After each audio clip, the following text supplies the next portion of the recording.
On my 12th birthday, in the kitchen with the morning sun shining through the window, the pivotal moment in my life occurred. That day, my mom called me over. I had meticulously combed my hair after waking up a little earlier than normal.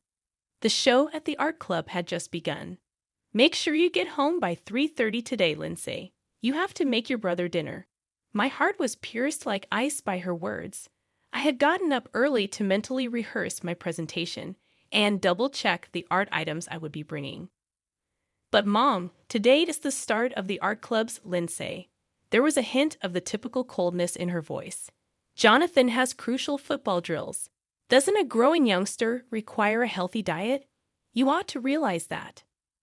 Jonathan smirked cruelly as he relaxed on the sofa in the living room while holding the newest iPhone 16. He had given me an ancient type of phone. Receiving communications was even challenging at times. "Come on, hurry off to school." I sensed something being crushed inside.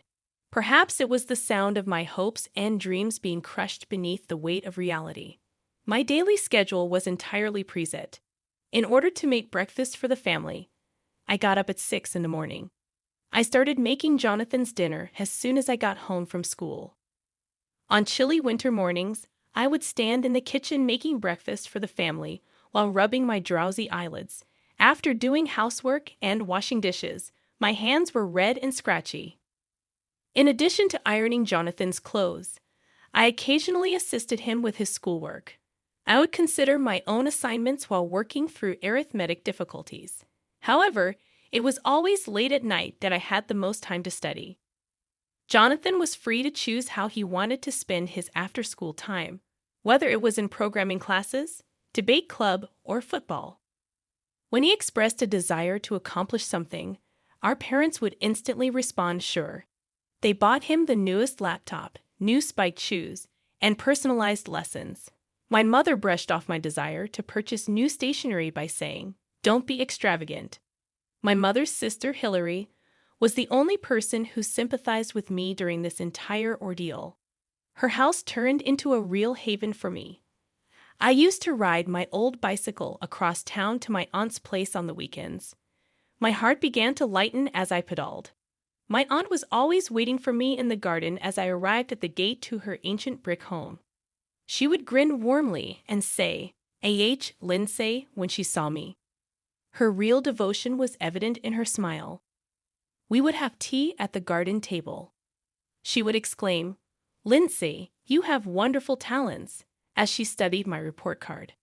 Her pride was evident in her voice, particularly in business and math skills. These are unique skills.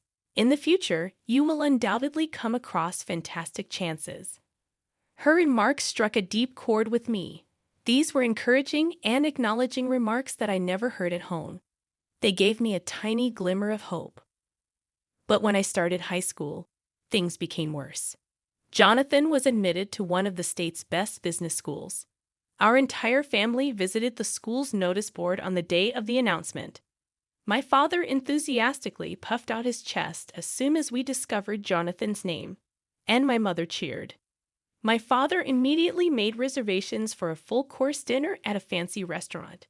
In addition, my parents invited all of our family members to an extravagant event they had prepared at our house. Naturally, I was responsible for the majority of the preparations, including making the invites, setting up the food, and decorating the space. All of these duties ultimately fell on me. In the living room, a large banner reading, "Congratulations, Jonathan," hung. Expensive catering food was laid out. From morning till night, I ran around, following the caterer's instructions, serving and cleaning up. On the day of the celebration, our house overflowed with the voices of relatives. The pop of champagne corks, congratulatory words, and laughter filled the air. I moved between the kitchen and the living room, constantly serving the stream of dishes that kept coming. "He's our pride," my father repeated several times in a slightly drunken voice. Glass in hand, he passionately addressed the relatives. "Jonathan has been special since he was a child. A bright future awaits him in the business world. He will surely achieve great success." With tears of joy in her eyes, when mother showed off Jonathan's childhood album to the relatives. "Look, This is his picture at age 3. Even then, he was very smart, she boasted proudly. The album detailed Jonathan's growth photos of him winning first place at a sports day, his beaming face at a piano recital, happy expressions during family trips. However, my photos hardly appeared in any of the albums. If they did, I was just a small figure in the background. The following year, I was admitted to the State University's business school as the top applicant and also received a full scholarship for my academic excellence. On the day the results were announced, I went to check them alone. It seemed my family had no interest in the fact that I had applied to college. Other applicants were accompanied by their entire families. Feeling lonely and isolated, I headed to the venue. When I saw my name at the top of the list, I felt a warmth well up in my eyes. However, there was no one there to share my joy with.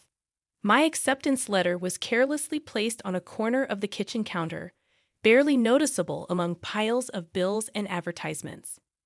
It was several days later when my mother found it. "We saved on tuition at least," was all she said. There were no words of congratulations for my success. The only one who truly rejoiced at my achievement was my Aunt Hilary. When I informed her of my acceptance, she immediately took me out to celebrate. We quietly celebrated my success at the most stylish Italian restaurant in town. "Lindsay, your talents are special," my aunt said as she hugged me. "Business studies are the perfect choice for your logical thinking and creative ideas. You will surely become a great manager." Those words were deeply engraved in my heart. In her eyes shone true pride and affection. That night, we talked late into the night about the future. My aunt shared her experiences and discussed the possibilities for women in the business world. However, life is unpredictable. One day in my sophomore year, I received a call from my aunt. Her voice was weak, different from usual. "Lindsay," her voice trembled even through the phone. "Can you come to the hospital?" I immediately left my lecture and took a taxi to the hospital. My heart was pounding and my head was filled with anxiety. When I arrived at her hospital room, my aunt was lying in bed, her usually vibrant expression gone, her complexion pale. The doctor's diagnosis was grim. She had progressive cancer. She didn't have much time left. Hearing those words felt like my world had stopped.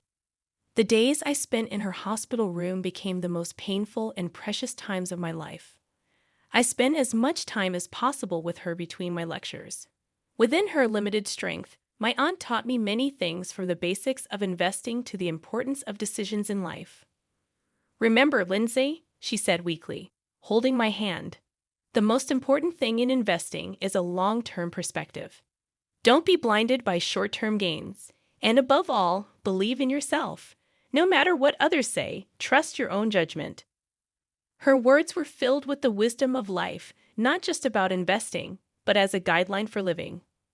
"Lindsay," she told me one quiet night, the moonlight streaming into the hospital room, "I'm leaving my estate to you, my house, my savings, everything. I believe you will use it well." I couldn't stop my tears. It was more than just an inheritance. It was a testament to her trust, expectations, and love. My aunt passed away on a calm spring morning, smiling at me until the end. After her death, the contents of the inheritance were revealed, and it was far beyond what I had imagined. It included a house in a quiet residential area, several real estate properties, and a significant amount of savings. She had built her wealth steadily over a long time, a testament to her prudence and foresight. When my parents learned of the inheritance I received, their attitude toward me changed dramatically. "Lindsay, we should have understood you better," my mother suddenly said one day, her tone unusually sweet. "You graduated top of your class, received a full scholarship for your excellent grades. You're smart and always think of the family first." It was a tone of voice I had never heard before. She had disregarded the day of my university acceptance announcement as trivial, barely even looking at the acceptance letter. "Perhaps we were wrong all along," my mother admitted suddenly. My father began to show interest in me, saying, "You really had great talent all along." Over the weekend, They invited me to dine at a fancy restaurant and even gifted me new clothes. I could only smirk inwardly at their calculative behavior. Their change in attitude was clearly not driven by genuine reflection, but by a clear interest in my inheritance. I cherished the words from my aunt, "Trust your own judgment." While majoring in business administration at university, I also obtained a qualification in real estate management. I invested the inheritance my aunt left me in my future. I stayed late in the library studying and attended real estate seminars on weekends. I dedicated all my time to my personal growth. I'd also spent time renovating my aunt's house. I replaced the old plumbing, enhanced the insulation, and updated the kitchen with the latest equipment. However, I made sure to preserve the garden she loved as much as possible in its original form. The rose bushes continued to bloom beautifully season after season. Sometimes, while tending to the garden, memories of my aunt would come flooding back. After graduation, I joined a major consulting firm. At work, I leveraged my strong analytical skills and soon led several large projects. I quickly gained the trust of clients and was promoted to the youngest manager in my third year. I steadily built a solid track record in financial analysis, a field often deemed unsuitable for women. I also started investing in real estate, beginning with a small rental apartment and gradually expanding my portfolio. I faithfully adhered to the investment principles I learned from my aunt and steadily increased my assets. I was meticulous in selecting properties, efficient in renovations, and thorough in tenant management. My aunt's teachings were alive in every decision I made. By the age of 30, I had achieved complete financial independence. I had a stable income from both my job and investments, and gradually, my parents' interference lessened. Then one day, my brother Jonathan unexpectedly visited. I was reviewing work documents in the living room I had renovated when the doorbell rang on a fall afternoon. Peering through the peephole, I saw Jonathan dressed in an unfamiliar high-end suit, accompanied by a strikingly beautiful woman. As I opened the door, Jonathan wore an unusually humble expression, and a thin layer of sweat was visible on his forehead. "Hey, Lindsay," he said, his voice lacking its former arrogance and instead mixed with a somewhat contrived sweetness. "I need to talk to you." I invited them into the living room. The woman was dressed in a high-end designer dress with perfectly applied makeup, yet her eyes harbored a calculating look. As soon as she entered, her gaze assessed the expensive furniture and decorations. "This is my wife, Angela," Jonathan introduced her. Angela smiled politely, but the smile did not reach her eyes. I had received an invitation to their wedding but had chosen to abstain. I wanted to keep some distance from a family that only engaged with me for my assets. Instead, I sent a minimal monetary gift as a celebration, avoiding the milestones in my brother's life. Her perfectly shaped eyebrows twitched slightly, betraying a cold glint in her eyes. As I made coffee in the kitchen, Jonathan came over, leaving Angela behind. He began to speak cautiously, tapping the floor with his high-quality leather shoes and avoiding eye contact. "Lindsay, the truth is," he paused, his voice tinged with desperation. "My company has gone bankrupt. I need a temporary place to stay."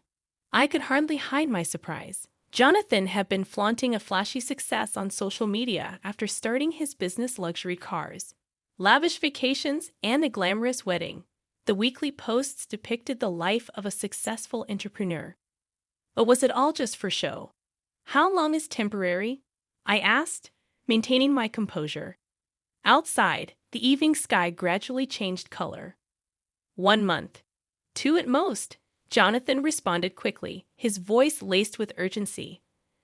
"I'm setting up a new business. I'm close to sealing a deal with investors. Just need a place until then." Angela, left alone in the living room, silently examined her nails. Her expression clearly conveyed discomfort with the situation. Her meticulously groomed eyebrows were slightly furrowed. In the end, I agreed. It was a big mistake. The first week went by peacefully. However, gradually, a sense of discomfort began to grow. When I returned from work, I found remnants of expensive catered dinners scattered in the kitchen.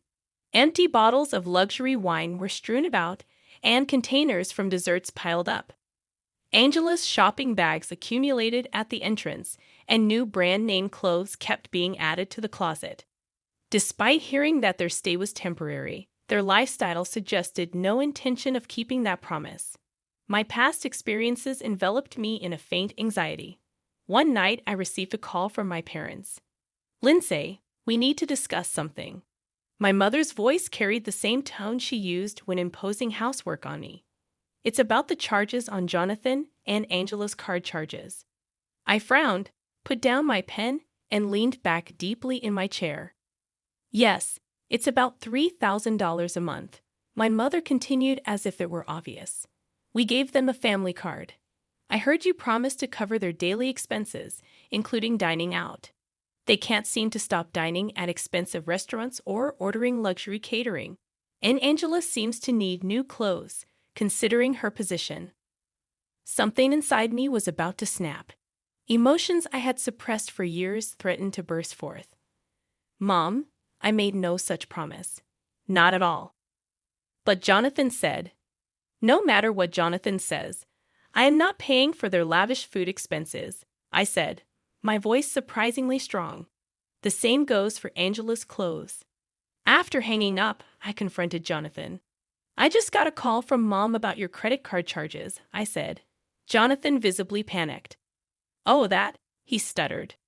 Pressing him with the same firm tone I had used with my mother, I watched as he began to reveal the truth. Perhaps he had never been approached like this by me before, or perhaps he felt guilty. He had lied to our parents, claiming I had agreed to cover all their living expenses. "Lindsay, things are really tough right now." Jonathan started making excuses. He loosened his designer tie, his demeanor frantic. "I haven't been able to tell Angela about the bankruptcy." "What?" I exclaimed, my voice rising in anger and surprise. The atmosphere in the room froze. "You haven't told your wife the truth." Jonathan turned his face away, his expensive suit collar beginning to dampen with sweat. "She's accustomed to a certain standard of living. If she knew the truth, she—" At that moment, I understood. Jonathan had lied to his wife, deceived our parents, and was trying to use me to maintain appearances and hide his bankruptcy. He had been presenting my house as his own to his wife. Angela was not aware that this house was mine. She thought it was okay to charge extravagant dining expenses to my parents and treated my home as if it were her own. Even my home office was overflowing with her cosmetics and clothes. If this continued, it wasn't just my home at risk, it was my salary and assets as well. I needed to take action immediately. I knew it was best to create physical distance from them. I had to stop the interference in my home office too. I decided to take early retirement. My real estate income was stable, and I had sufficient savings. When I began planning a trip around the world, Angela, perhaps worried about living expenses, hotly said, "We need to talk." Her eyes gleamed coldly beneath her perfect makeup. "You're retiring? Just because you live here for free doesn't mean you can slack off now." "Free? Slack off? You seem to cover everything but rent yourself. If you lose your job, you'll probably end up relying on Jonathan for living expenses. Maybe you should start paying rent from now on $2,000 a month. I think that's a reasonable request from the owner of this house." I couldn't help but laugh. "Angela, you're mistaken. I own this house. Jonathan has been lying to you."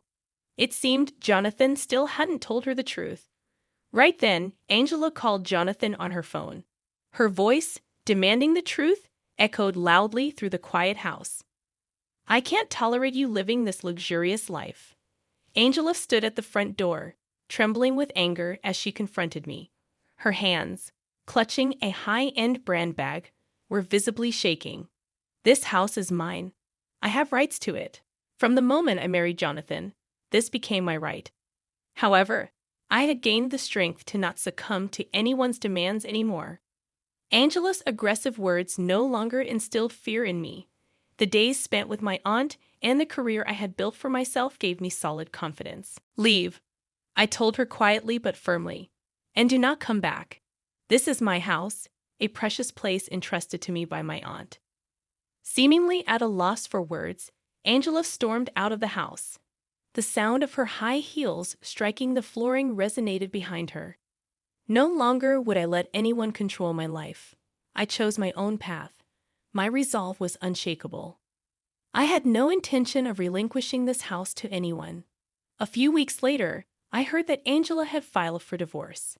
Jonathan did not return to my house, nor did he move back in with Angela. So I sent all his belongings to my parents' house. But it wasn't over yet. My parents and Jonathan began demanding that I give up the house to them. As a sister, you should help your brother, my mother said. We're family, my father added. You've ruined my life, Jonathan accused. I ignored all their communications and proceeded with the round-the-world trip I had planned. Upon returning, I started a small-scale real estate consulting firm, focusing particularly on programs that support women's financial independence. I wanted to pass on to the next generation what my aunt did for me, supporting women in circumstances similar to mine. Becoming a business owner helped me see through Jonathan's lies. Despite claiming he was preparing for a new business, it was impossible for Jonathan, with his damaged credit, to start a venture. He must have known he had no future but didn't want to let go of his beautiful wife and tried to prolong the inevitable. He relied on me for a place to lie and borrowed family credit cards from our parents. Lacking business acumen, I was deceived by Jonathan's careless lies. Through my real estate consulting firm, I reconnected with a local friend who updated me on my family's current situation. According to my friend, Jonathan was working at a small company in a rural area. He had seen him walking away, dressed in a cheap suit, looking worn out, a far cry from the man who once wore expensive suits. After being kicked out of my house, Jonathan and Angela's lives spiraled downwards rapidly. They moved to a luxury hotel, but soon their credit card limits were reached, and they couldn't make payments. The fact that the house was in my name and their credit cards were maxed out was enough to fuel Angela's suspicions. As soon as she learned of Jonathan's bankruptcy, she disappeared with the expensive jewelry and clothes she had accumulated.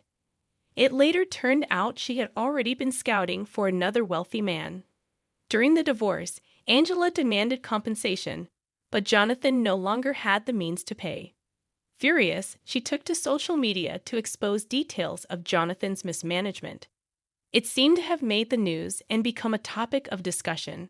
The repercussions gradually spread, leading to lawsuits from investors. Jonathan's name was completely discredited in the industry due to accusations of fraudulent management. On the other hand, Angela was unable to achieve the kind of high-class marriage she had hoped for. As she aged, her once radiant skin, ravaged by a life of luxury, had lost its youthful glow. Above all, a woman who exposed her husband's misconduct on social media in hopes of compensation was shunned by wealthy men. Angela had to pawn her high-end luxury items to maintain her lavish lifestyle, but eventually, she was forced to live alone in a cheap apartment. Jonathan's downfall also affected our parents. They had invested their retirement funds in his business ventures. Caught up in bankruptcy and lawsuits, my parents lost their retirement savings and were forced to move to a small apartment in the suburbs. I hear they've become reclusive, avoiding the curious eyes of their neighbors. Angela now hops from job to job as a receptionist at beauty clinics. Her once haughty demeanor has vanished, and she often finds herself apologizing to clients and her bosses daily. On social media, the friends who once praised Jonathan are now making light of his downfall. Comments on Angela's posts are filled with sarcasm. The photos from their lavish wedding have become a subject of mockery. Meanwhile, my company continues to grow steadily, and we sometimes receive media coverage from newspapers and business magazines. Jonathan might have seen those articles. Hearing about my family from friends feels like a story from a distant past now. I was once caught up in my family, but having overcome various trials, I feel a sense of complete independence. Beautiful flowers still bloom in the garden of my house. This place, inherited from my aunt, is my pride and a symbol of my strength. It is a precious place I have protected from my brother, his wife, and my family. Sometimes I feel lonely, but I accept it as the price of freedom. True family is not necessarily about blood relations. Perhaps it is the bonds with those who understand and support each other that truly define family. Your value is not determined by others. These were my aunt's words that continue to live on in my heart. Kelly Holmes stood by the window on the third level of the five-story Holmes family home in a posh neighborhood of Manhattan. As the day was coming to an end, the purple-tinged sky started to draw attention to the headlights of the high-end vehicles driving down the street. The 17-year-old girl's phone vibrated. It was a message from Julia, her best friend. "Julia, emergency, Kelly. Were you contacted by the police? Your folks are quite concerned. Please respond as soon as possible." She gazed at the display. The police? Are her parents concerned? She was unable to comprehend. She scrolled through more texts. "Julia, are you really missing? You're where? Everyone is trying to find you." Kelly felt a chill run through her body, and her hands started to shake. Yes, she was here. Since her parents wouldn't let her attend their wedding, she had been staying here for the entire week. "Kelly, what are you talking about, Julia? I'm present." Her phone rang as soon as she texted the response. Julia's speech was unsteady and unclear. "What? However, your parents reported you missing. Do you not have access to Instagram? Everyone is examining your parents' post." Kelly opened Instagram quickly. She was presented with an astonishing scene. A family portrait taken in front of a posh resort hotel with palms swinging beneath the gorgeous Hawaii skies. Her mom wearing a pretty summer outfit. Her dad dressed in a nice suit of linen. Sandra, her sister, wearing a high-end gown. Chris, her brother, wearing a casual suit with a brand. An ideal picture of a family vacation. Her mother's post underneath it said, "This special day is full of conflicting feelings because our dear daughter Kelly is missing. We are praying for her safety and assisting the authorities in their hunt." Kelly's vision blurred. Nausea surged. She felt as if she might collapse right there. She leaned against a luxurious chair by the window, looking around the room. A white-themed interior, designer furniture, a wall-to-wall bookshelf. Luxurious, yet with a somewhat cold atmosphere. A space that symbolized the 17 years of her life. This was the explanation her parents chose for not wanting her at the wedding, missing. It all started on a morning in February. At breakfast, her usually cheerful mother announced something important. After living together for 25 years without marriage, her parents have finally decided to have a formal wedding. It's in Hawaii. It'll be a small but lovely ceremony. Her mother, Beth, spoke as if she were talking about a dream. "Sandra, I want you to be my maid of honor." Kelly's sister, Sandra, cheered. "Mom, it's going to be a wonderful ceremony. We'll make everything perfect, from the dress to the hair and makeup." Kelly's father, Richard, smiled at her brother. "Chris, will you be my best man?" "Of course, Dad. It's an honor." No one looked at Kelly. Around the luxurious dining table, there was a family of 5. But only 4 were actually part of the conversation. Kelly was just there, merely existing. It had always been like that. Her sister and brother had always been the stars, the pride of their parents. Compared to them, Kelly was quite ordinary, with no particular talents to speak of. Just an average child who might have seemed inferior to her parents, who already had exceptional children. At some point, Kelly began to be treated like she was just air. Initially, she felt out of place, but gradually, she came to accept her situation. The wedding preparations progressed rapidly. Every week, her mother and Sandra visited upscale boutiques, hunting for wedding and party dresses. The two, shopping together, looked more like best friends than mother and daughter. Her father and Chris went to a luxury tailor for tuxedos. Chris also showed interest in his father's passion for luxury cars, even planning the honeymoon drive. The living room overflowed with wedding planning materials, brochures from luxury hotels, first-class airline information, and detailed notes from meetings with the wedding planner. The family's conversations were always dominated by the wedding. For the decorations at the venue, these white roses are nice. For catering, let's go with a French and Italian fusion. The guest list already has over 100 people, Kelly quietly observed.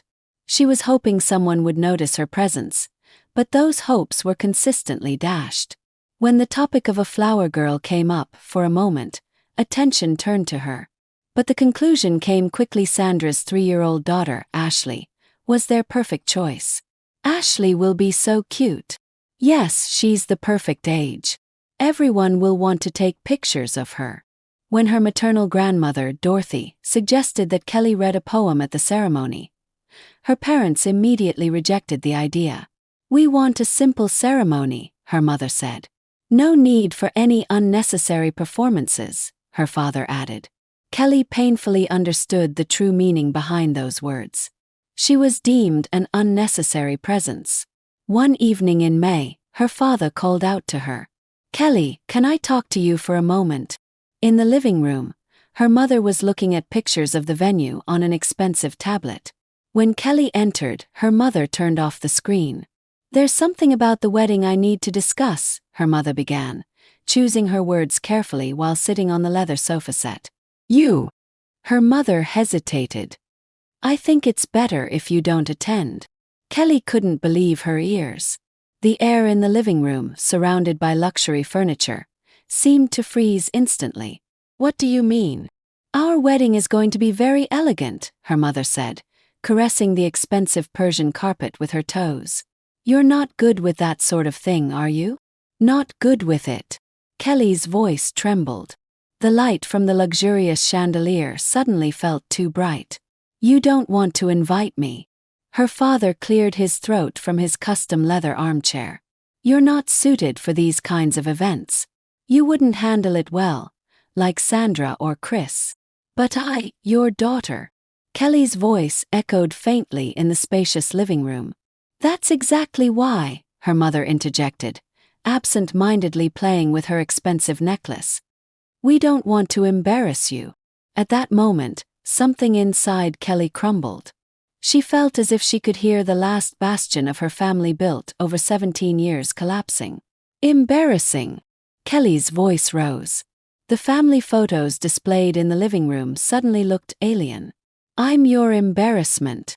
"Not in that way," her mother stumbled over her words, nervously touching her expensive bracelet. "Then what do you mean?"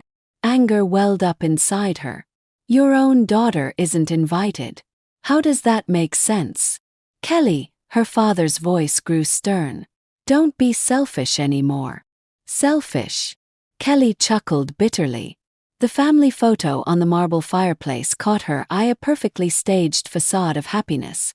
"Wanting to attend my own parents' wedding is selfish." "You're always like this," her mother sighed. "You never try to understand us. Do you know how important this wedding is to us?" "Understand?" Kelly's voice shook. "What about the 17 years I've spent trying to understand you? Have you ever tried to understand my feelings even once?" From that night on, Kelly stayed in her room. Within the expansive space, she felt herself becoming smaller and smaller. Luxurious furniture, designer lighting, the latest audio equipment. Materially, she lacked nothing. But what was critically missing was love. Her meals were brought to her room by the housekeeper, Patty. Patty's gaze held sympathy, but she couldn't say anything. From her window, Kelly could see her family busy with wedding preparations. Her mother and Sandra returned home, arms laden with designer shopping bags. Her father and Chris went out in a luxury car for tuxedo fittings. Relatives and friends arrived one after another. No one knocked on Kelly's door. The morning before they left, Kelly asked her mother one more time, "Mom, am I really not allowed to attend the wedding?" Her mother looked up from the book she was reading, still seated in the reading chair by the window. "No. We didn't even get you a plane ticket." They hadn't bought her a ticket. There was no seat for her on the family's first-class trip. It wasn't a mere oversight. From the start, they hadn't intended to include her in the plans. The next morning the family left early. Kelly watched from the third-floor window as luggage was loaded into a luxury taxi. Her mother was dressed in the latest designer suit. Her father wore a custom luxury tie. Sandra donned a coveted brand dress, and Chris appeared in a casual yet fine suit. It was like a scene from a perfect family photo. In the morning light of the upscale neighborhood, they shone, like they were on the cover of a magazine. However, Kelly was not there. No one looked back. No one said goodbye. It was as if she had never existed from the beginning. Photos were continuously posted on social media. A private beach at a luxury resort in Hawaii, captioned with, "Spending the best time as a family." A pre-wedding celebration at a five-star hotel. "With my beloved family, experiencing the best moments of my life. May these happy times last forever. Tomorrow is our special day." The comment section was filled with congratulations. "What a lovely family. The ideal family. I aspire to have a wonderful family like yours." Kelly stared at her expensive smartphone screen. There was her family, in a luxurious place, dressed in expensive clothes, all with perfect smiles. Yet, there was nothing to indicate her presence. The meals brought by Patty remained mostly untouched. In the spacious room, only time flowed slowly. The phone call came one evening a week after the wedding. "Kelly, did the police contact you? Your parents are really worried. Please reply soon." Julia's voice was urgent. There was a tension in her best friend's voice that was usually not there. "Police? What are you talking about?" Kelly's voice trembled. "What? You don't know?" Julia's voice sharpened. "Your parents filed a missing person report. Haven't you seen Instagram? Everyone is worried." With trembling hands, she opened Instagram. As she scrolled, an unbelievable number of posts appeared. Her mother's post read, "Our youngest daughter is missing, and this special day is filled with complex emotions. We are cooperating with the police in the search, praying for her safety. Prayers for Kelly. To our beloved daughter, come home soon." Numerous comments were posted. "I'm so sorry. Hope she is found soon. Any clues from the police? How heartbreaking on such a day." Kelly's mind went blank. She felt like she might collapse onto the luxurious floor of her own room. Nausea surged. They knew. They knew she was here, that she was spending time in this room, that they had left her behind. Yet they lied about her being missing.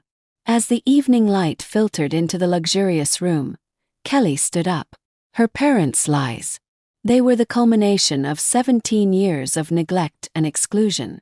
She began to prepare carefully. First, the day's newspaper. She placed it in a position where the date was clearly visible. Next, a selfie in her room, with the sunset through the window as the backdrop. Her expression was calm. Then she started writing the post. "I am not missing. I am here in my room at home in Manhattan. My parents know I am here because they refused to take me to the wedding. They said, 'You don't fit in.' They didn't even buy me a ticket. They didn't prepare a dress for me. And now they are lying about me being missing. This is the truth. The ugly truth behind the facade of a perfect family."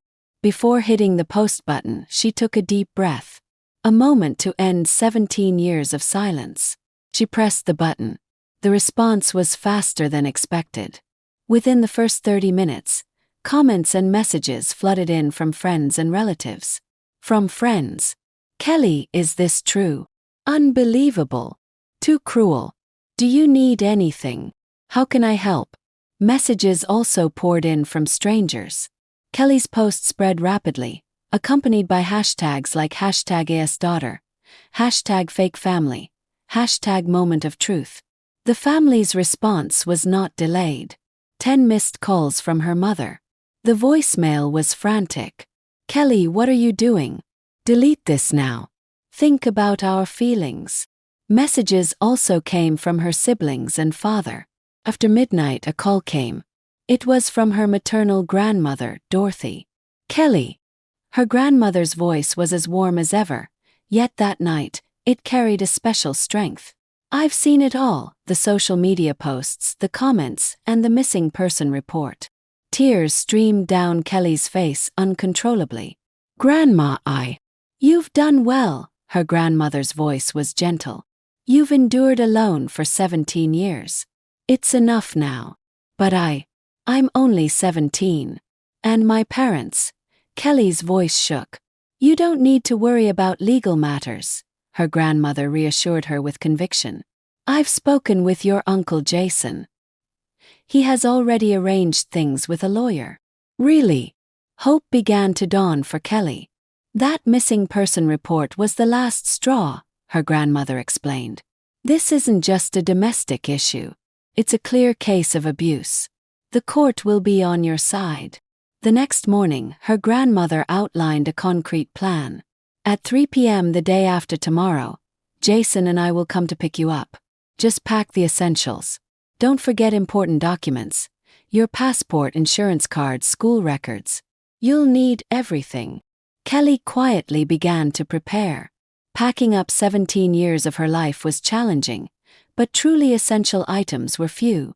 On the promised day, just as her parents' taxi, fresh from Hawaii, slid up to the front door, an unexpected scene unfolded. Her grandmother, Dorothy, and Uncle Jason were waiting. Along with them stood a lawyer dressed in a gray suit. Her parents simply froze at the unexpected greeting. Mom! Beth's voice trembled. Why are you here? We've come looking for our missing granddaughter. Dorothy's voice was laced with icy sarcasm. Richard stepped forward. This is a family matter. Outsiders shouldn't. Outsiders? Dorothy interrupted. Who falsely reported their daughter missing? She pulled out a stack of documents. Here's the evidence that Kelly has been in her room, including testimony from the housekeeper, Patty. The color drained from the parents' faces. Kelly, come down, Dorothy called. Kelly began descending the stairs slowly, suitcase and a small bag in hand. Her 17 years of life were packed inside. What are you thinking? Richard confronted her, his high-end suit collar disheveled. Making such a shameful post on social media. Is my post embarrassing? Kelly looked directly at her father, struggling to keep her voice steady. Or is it more embarrassing that my parents lied about me being missing? We were thinking of you too, Beth started to say, tears streaking her suntanned cheeks. Thinking of me? Kelly's voice rose. Excluding me from the trip. Faking my disappearance. A heavy silence filled the grand entrance hall. The crystal chandelier cast a cold light. Why? Kelly asked quietly. Why say I was missing? It's about appearances, Beth unexpectedly answered, nervously clutching her expensive handbag. How could we tell anyone that our daughter refused to attend the wedding? Our reputation would be. I refused. Kelly's voice quivered. You excluded me. You've always been different, Beth shouted. You never try to meet our expectations like Sandra and Chris. Always alone, always choosing a different path from us. So that makes it okay to erase me. No one answered. Shadows stretched across the marble floor as the evening deepened. Kelly, let's go, Dorothy spoke gently. As Kelly headed toward the entrance with her luggage, Beth called out to her in a panic. Wait. She rushed over, her designer high heels clicking on the floor. You're still a minor. You can't just. That's enough, Dorothy interrupted calmly. Look at this. The lawyer produced new documents. These are petition papers for the court, the lawyer's voice resonated. Evidence of abuse and neglect. False missing person reports on social media. It's all recorded. Are you trying to threaten us? Richard's voice was a low growl. It's not a threat, the lawyer continued evenly. It's a presentation of facts. We hope to proceed amicably from here. The parents were at a loss for words. A heavy silence fell in the ornately decorated entrance. Before heading to the taxi, Kelly turned back one last time. Her parents stood frozen at the entrance of their luxury house. Beth wiped her tears with a designer handkerchief, while Richard looked off into the distance with a stern face. 17 years, Kelly's voice echoed quietly.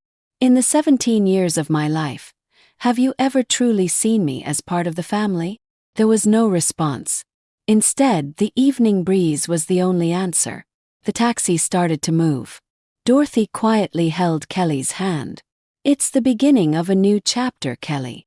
From the backseat window, the luxury house gradually became smaller, a place filled with 17 years of memories, a stage for a family that was perfect only in pretense. The place where she was erased. Tears streamed down her cheeks, but they were not tears of sadness. They were tears of liberation. The first step toward a new life. That night, Kelly's post became national news. Wealthy family alienates teen daughter. Modern family's darkness revealed through social media. The true voice of a missing girl. The hidden side of a perfect family image. There were requests for interviews from TV stations. Newspapers wanted exclusive stories. Publishing houses offered book deals. But Kelly turned them all down. She wasn't ready yet. She wanted to focus on reclaiming herself. Instead, she began to write on her blog. She shared her honest feelings. I am no longer the erased one. This is the start of my new story. For those tired of playing the perfect family, you are not alone. St. Mary's High School was worlds apart from the private high school in Manhattan that Kelly had attended. There was no competition for brand name goods. Instead, there were warm smiles and genuine words. On the first day, a classmate named Jessica approached her naturally. You're new, right? Want to have lunch together? Kelly hesitated for a moment. This was an act of kindness without any expectation of return, something she had never experienced before. Students who had seen her posts on social media did not pry unnecessarily. One day, during lunch, Jessica handed her the school newspaper. Kelly, look at this. What is it? The literary club is looking for writers. Kelly was intrigued. She had always been good at writing, but her parents had dismissed it as a waste of time. Study business or law, they would say. Why don't you try? Jessica encouraged her. I think you have talent. From that day, Kelly began to write. It started with journal-like short pieces. Gradually, she moved on to stories and poems. By expressing her emotions through words, she felt the burdens inside her lighten. Her first short story in the school newspaper, The Voice of the Erased Girl, received more feedback than expected. A story of a girl ignored by her family and falsely declared missing. The true story, presented as fiction, drew remarkable attention. A girl raised to be invisible, breathing quietly under the mask of a perfect family. And the day she decided to raise her voice, she washed away the false label of missing with the truth. Kelly, this is an amazing, amazing piece, said Mizu Baker, her literature teacher, in a quiet voice. Your words have a soul. Kelly's story spread beyond the school. It was featured in local newspapers, recommended for literary awards, and shared widely online. Unexpected responses arrived. An email from her mother, Beth. I read it. For the first time, I might understand the weight of what we've done. Your words have opened my eyes. A message from her sister, Sandra. I never truly considered how you felt. We were so focused on playing perfect that we lost sight of what was important. Sorry. A letter from her brother, Chris. We pretended not to notice. That was our greatest sin. Your courage exposed the falsehoods in our family. Kelly's story resonated with people she never expected. One day, a call came from an unknown number. Hello, is this Kelly? A calm woman's voice. I'm your father's sister. Your Aunt Megan. Kelly gasped. The aunt who appeared in only one family photo at her home. The one rumored to have been ostracized by the family 20 years ago. I was also erased from the family, Megan's voice continued. As someone who didn't fit the perfect family image. Back then, no one had the courage to speak up. The conversation with Megan gave Kelly a new perspective. The Holmes family has a tradition of erasing. Megan's voice held old pain. I wanted to be a painter, but it was deemed unsuitable for the family's stature. I was opposed by our parents, denied by your father, and eventually, it was made to seem as though I had run away. Kelly took notes with trembling hands. The family's twisted tradition, invisible chains, and the stories of those who tried to break them. One day, the results from the state's Young Writers Contest arrived. Mizu, Kelly Holmes, your work The Erased Ones. The Truth Behind the False Missing Person Report has been selected as the first prize winner in the high school category.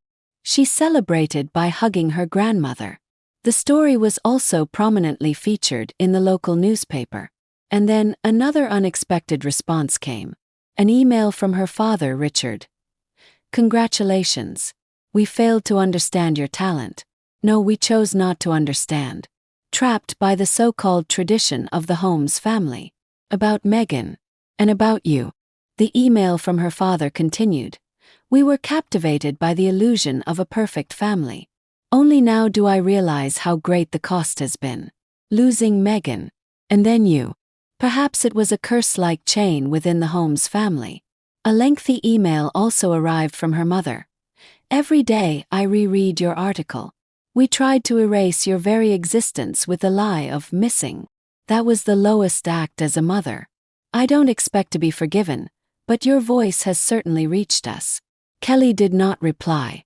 She felt it wasn't time yet.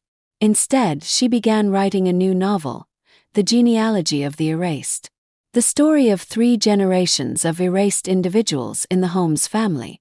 Aunt Megan's dreams of being a painter, and her own experiences. Each time she wrote, it felt as though a weight was being lifted from her heart. Words were freeing her. Kelly, her grandmother said one day in the garden, you are the first in our family to speak up. Do you realize how much hope you've given to so many? Indeed, her voice had reached. One day, her parents came to visit her grandmother's house. We want to talk, her father said, his voice softer than ever. Kelly looked towards her grandmother, who nodded quietly. We've been foolish, her mother's voice trembled. We never truly saw you. And we hurt you in the worst way. Why the missing lie? Kelly finally asked the question she had longed to ask. It was embarrassing, her father answered. We were afraid of our perfect family image breaking. But in the end, we made the worst choices. Kelly listened in silence. We're not asking for forgiveness, her mother continued. But we completely misjudged your talent, your very existence. We want to acknowledge that. Kelly did not accept her parents' apology. It was still too soon. However, something